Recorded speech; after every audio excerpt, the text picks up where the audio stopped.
Morning students, start करते हैं आज का टॉपिक। आज का हमारा इस चैप्टर का लास्ट टॉपिक है रेगुलेशन ऑफ रेस्पिरेशन।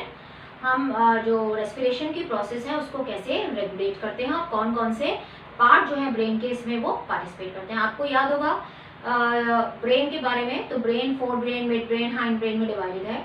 तो यहाँ पर हमें सिर्फ डिस्कस करना हाइंड ब्रेन के बारे में। हाइंड ब्रेन के जो 3 पार्ट्स होते हैं, सेरिबेलम, पोन्स एंड मेडुला। तो सेरिबेलम का इसमें रोल नहीं है, पोन्स और मेडुला दोनों पार्ट का रेगुलेशन में रोल है। तो क्या क्या है, तो हम इसमें 2 तरह से पढ़ेंगे इसको, रेगुलेशन ऑफ रेस्पिरेशन को। एक नर्वस रेगुलेशन और दूसरा chemical, nervous regulation and chemical regulation.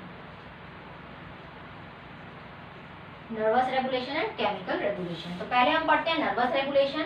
तो नर्वस रेगुलेशन के अंदर आपको 2 सेंटर याद रखने हैं। एक है रेस्पिरेटरी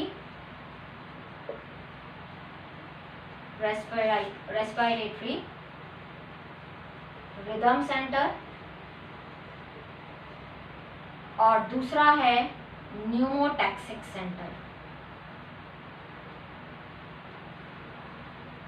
न्यूमोटैक्सिक सेंटर, 2 नाम आपको ध्यान रखने हैं, रेस्पिरेटरी रिदम सेंटर और दूसरा है न्यूमोटैक्सिक सेंटर।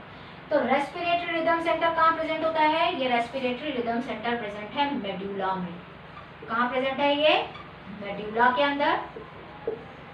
और अगर आपसे पूछा जाए कि रेस्पिरेशन की प्रोसेस को कौन कंट्रोल कर रहा है, तो आपको नाम यही देना है, रेस्पिरेटरी रिदम सेंटर। ठीक है, अगर आपको ये दोनों भी नाम दिए होंगे तो भी आपको यही नाम देना है, रेस्पिरेटरी रिदम सेंटर। कहाँ प्रेजेंट है ये? मेडुला में। ये इनहेलेशन और एक्सहेलेशन दोनों की प्रोसेस को कंट्रोल कर सकता है,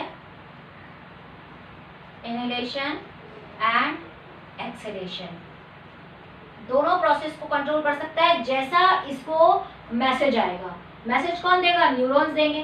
तो जैसा इसके पास मैसेज आएगा वैसे ही ये उस प्रोसेस को एक्टिवेट कर सकता है। इनहेलेशन की प्रोसेस करानी है या एक्सहेलेशन की प्रोसेस करानी है, ये दोनों प्रोसेस को कंट्रोल कर सकता है। तो जैसी प्रोसेस करानी है ये उसको कंट्रोल करने का काम करेगा। अब आता है न्यूमोटैक्सिक सेंटर, ये मैं अभी बताऊंगी कैसे करेगा। न्यूमोटैक्सिक, इस सेंटर को कंट्रोल करने के लिए कौन बैठा है? न्यूमोटैक्सिक सेंटर, यानी रेस्पिरेटरी रिदम सेंटर को कंट्रोल करने के लिए बैठा है न्यूमोटैक्सिक सेंटर। और ये न्यूमोटैक्सिक सेंटर कहाँ प्रेजेंट है? पोन्स में। पी को पी के साथ रिलेट कर लो, पी न्यूमोटैक्सिक, पोन्स के अंदर। यानी पोन्स किसको कंट्रोल करता है? रेस्पिरेटरी रिदम सेंटर को।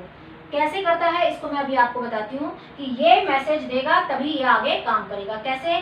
जैसे रेस्पिरेटरी रिदम सेंटर है, इसने मैसेज दिया किसको? इसने मैसेज दिया एक तो इंटरकोस्टल मसल्स, ठीक है, एक्सटर्नल इंटरकोस्टल मसल, और दूसरा दिया डायफ्राम को। एक्सटर्नल इंटरकोस्टल मसल और डायफ्राम को इसने मैसेज दिया कॉन्ट्रैक्ट करने के लिए। और जब ये कॉन्ट्रैक्ट करेगी तो क्या होगा? इनहेलेशन की प्रोसेस होगी, इनहेलेशन होगा ना भाई। कॉन्ट्रैक्ट करेगी जब एक्सटर्नल इंटरकोस्टल में बता चुकी हूँ, तो ये बाहर की तरफ जाएगा, तो रिब्स और स्टर्नम बाहर की तरफ जाएगी, डायफ्राम नीचे की तरफ मूव करेगा, थोरेसिक चैम्बर बढ़ जाएगा, लंग्स का वॉल्यूम बढ़ जाएगा, वॉल्यूम बढ़ेगा तो प्रेशर कम होगा, एयर अंदर आ जाएगी, यानी इनहेलेशन की प्रोसेस हो जाएगी। अब ये जब क्या होने लगेगी यहाँ पर? इनहेलेशन की प्रोसेस। क्या होने लगेगा यहाँ पर? इनहेलेशन। तो यहाँ पर इसने इनहेलेशन को कंट्रोल किया। कितनी देर के लिए कर पाएगा ये? खाली 2 सेकेंड्स के लिए। ये प्रोसेस खाली 2 सेकेंड्स के लिए कर पाएगा इनहेलेशन की। उसके बाद न्यूमोटैक्सिक सेंटर क्या करेगा? इसको प्रोसेस को रोक देगा, शट कर देगा इस प्रोसेस को, ठीक है, रोक देगा, इसको मैसेज भेजेगा कि भाई अब नहीं करना, ठीक है। तो इस प्रोसेस को वो रोक देगा, शट डाउन कर देगा, रोक देगा। अब जब ये रुक गई 2 सेकंड के बाद तो क्या होगा? मसल्स रिलैक्स हो जाएंगी। तो ये तो एक्टिव प्रोसेस है इनहेलेशन वाली, हम बता चुके हैं कि इसमें एक्टिव प्रोसेस है। तो ये जब कॉन्ट्रैक्ट करा तो इनहेलेशन की प्रोसेस हो गई। अब न्यूमोटॉक्सिक सेंटर इसको खाली 2 सेकंड के लिए ही करने देगा, उसके बाद क्या करेगा? ये उस प्रोसेस को शट डाउन कर देगा, यानी रोक देगा उस प्रोसेस को। और 3 सेकंड के लिए, कितने के लिए? 3 सेकंड के लिए और उस 3 सेकेंड में क्या होगा, जब ये इसको कोई मैसेज नहीं मिलेगा तो मसल्स क्या होंगी, रिलैक्स हो जाएंगी, और जब रिलैक्स हो जाएंगी तो कौन सी प्रोसेस होगी, एक्सेलेरेशन। कौन सी प्रोसेस होगी, एक्सेलेरेशन। तो 3 सेकेंड लगेंगे एक्सेलेरेशन में और 2 सेकेंड लगेंगे इनहेलेशन में। तो हुआ इसको कंट्रोल करने वाला कौन हो गया, पॉन्स। तो जैसा मैसेज होगा वैसे ये काम करेगा। तो न्यूमोटैक्सिक सेंटर इसको कंट्रोल करने के लिए बैठा है कि ये इसको 2 सेकेंड ही इनहेलेशन कराने देगा, उसके बाद 3 सेकेंड के लिए रोक देगा, फिर जो ये प्रोसेस चलेगी। अब ये तो हो गया हमारा नर्वस रेगुलेशन। अब केमिकल रेगुलेशन कौन करेगा, केमिकल रेगुलेशन भी तो होगा ना। तो केमिकल रेगुलेशन के लिए, केमिकल रेगुलेशन होता है देखो जैसे वर्ड इंडिकेट कर रहा है केमिकल, इसका मतलब ये किसके लिए सेंसिटिव होंगे, कौन से केमिकल्स के लिए, जो केमो सेंसिटिव एरिया है वो मेडुला के एडजेसेंट ही होता है, एडजेसेंट टू मेडुला। जो केमो सेंसिटिव एरिया है, केमिकल रेगुलेशन किससे होता है, केमो सेंसिटिव एरिया से। और ये जो केमो सेंसिटिव एरिया है, केमो सेंसिटिव एरिया, और ये केमो सेंसिटिव एरिया कहाँ है, एडजेसेंट टू मेडुला, यहाँ पे प्रेजेंट है मेडुला के पास। तो जैसे ही इसको पता चलता है कि कार्बन कौन से केमिकल्स के लिए होगा, यहाँ पर कार्बन डाइऑक्साइड और hydrogen ion concentration, carbon dioxide का अमाउंट बढ़ गया या हाइड्रोजन का अमाउंट बढ़ गया, ये एक्टिवेट हो जाएगा। और ये एक्टिवेट हो जाएगा तो किसको भेजेगा मैसेज, ये मैसेज भेजेगा रेस्पिरेटरी रिदम सेंटर को कि भाई अरेंजमेंट करो, नेसेसरी अरेंजमेंट करो, कार्बन डाइऑक्साइड और हाइड्रोजन आयन का कंसंट्रेशन बढ़ रहा है, इसको बॉडी से बाहर निकालना है, तो आप उसको एक्सेलेरेशन की प्रोसेस करो ताकि कार्बन डाइऑक्साइड और हाइड्रोजन आयन कंसंट्रेशन को बाहर निकाला जाए और इनहेलेशन की प्रोसेस हो सके। तो इसको ये मैसेज भेजेगा कि नेसेसरी अरेंजमेंट करो और इसको इसका अमाउंट ज़्यादा हो रहा है, इसको बाहर निकालो और इनहेलेशन की प्रोसेस करो। अब कौन कौन से हैं केमोसेंसिटिव एरिया, ये बात समझ में आ गई कि इसको शट डाउन कर देगा। और अब केमोसेंसिटिव एरिया कौन से हैं वो देख लेते हैं, बस 2 नाम मुझे यहाँ लिखने हैं। केमोसेंसिटिव एरिया है कैरोटिड आर्च,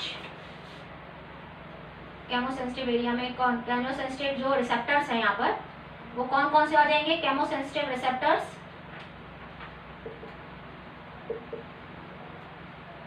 केमोसेंसिटिव रिसेप्टर्स कौन है, पहला है कैरोटिड, कैरोटिड बॉडीज, और दूसरा है एओटिक, एओटिक बॉडीज। और ये भी किसके लिए सेंसिटिव है, कार्बन डाइऑक्साइड कंसंट्रेशन जब बढ़ जाएगी उसके लिए, और एक हाइड्रोजन आयन कंसंट्रेशन बढ़ने के लिए।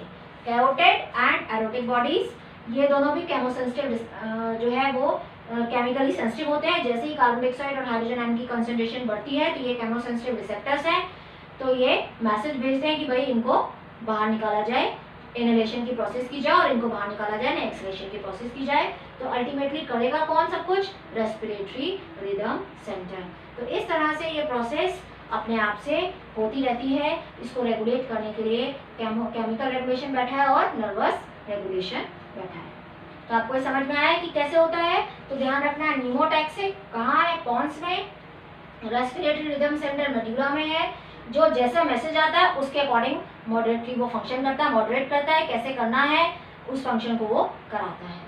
तो एक मैंने आपको एग्जांपल से आपको बताया था कि इनहेलेशन की प्रोसेस कब करा रहा है, वो मैसेज दे रहा है एक्सटर्नल इंटरकोस्टल को और डायफ्राम को कॉन्ट्रैक्ट करने के लिए, जिससे एरिया बढ़ जाएगा, इनहेलेशन की प्रोसेस हो जाएगी। पर वो कितनी देरी कर पाते हैं, 2 सेकेंड। उसके बाद पॉन्स उसको रोक देता है 3 सेकेंड के लिए, तो एक्सेलेरेशन की प्रोसेस होती है। इस तरह से ये प्रोसेस चलती रहती है। केमोसेंसिटिव एरिया कहाँ प्रेजेंट है, adjacent to respiratory rhythm centre. जैसे ही केमिकल बढ़ते हैं ये इसको मैसेज देता है कि भाई नेसेसरी अरेंजमेंट्स किए जाएं क्योंकि इनका अमाउंट बढ़ रहा है। केमोसेंसिटिव रिसेप्टर्स कौन कौन से प्रेजेंट है, carotid bodies and aortic arts.